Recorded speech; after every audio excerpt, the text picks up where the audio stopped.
क्योंकि यदि उसी अल्लाह की आवाज़ पे वो आयतें लिखी गई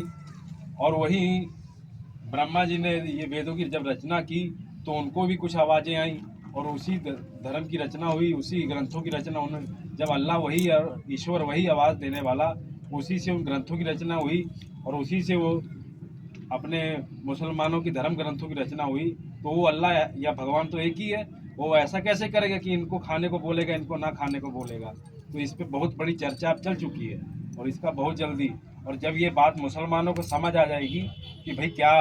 ये सूची कहीं गलत है कि नहीं, तो आज जो जय गुरुदेव को मानने वाले हैं उससे आगे ये लोग आपके साथ सहयोग में जुड़ जाएंगे, उससे ज़्यादा सत्संग करने और समझने का काम ये सब लोग करेंगे, क्योंकि बड़े कट्टर ये लोग होते हैं। तो इसलिए अभी तो ये सूची में बहुत बड़ी चर्चा चल रही, इसको समझने की बहुत बड़ी ज़रूरत है कि किसने ये सूची कहीं गलत बना दी। क्योंकि उस समय जब अपने मोहम्मद साहब आए थे, उस समय आयतें जब लिखी गई, उस समय कोई कागज पत्तर उस समय हुआ नहीं करता था, और भोजपत्र भारत में लगभग 1400 साल पहले चालू हुए, या उस पर भी फटाफट लिख दिया जाए। और जैसे कभी आवाज़ आती थी आयतों की तो उसको लिखने के लिए या तो पत्थर पे लिखा जाता था या चमड़े पे, और ये नहीं कि उसको एकदम से लिख दिया, उसको लिखने में भी समय लगता था। और जब तक उस पर लिख रहे तब तक दूसरी आयतें आ गई, और जब तक पहली तो लिखी नहीं गई, अब दूसरी आयत उसी को जोड़ के जब मोहम्मद साहब चले गए, जब इनके धर्म गुरु हुए खलीफा,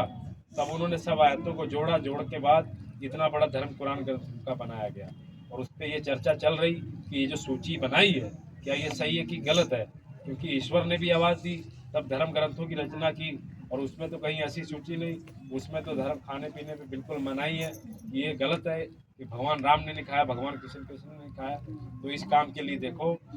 हम आपको समझने की बहुत बड़ी ज़रूरत है। सबसे बड़ा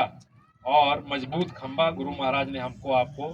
सपोर्ट दे दिया कि भाई आप सभी लोग कम से कम शाकाहारी का प्रचार करो और सबको इस बारे में बताओ। तो हम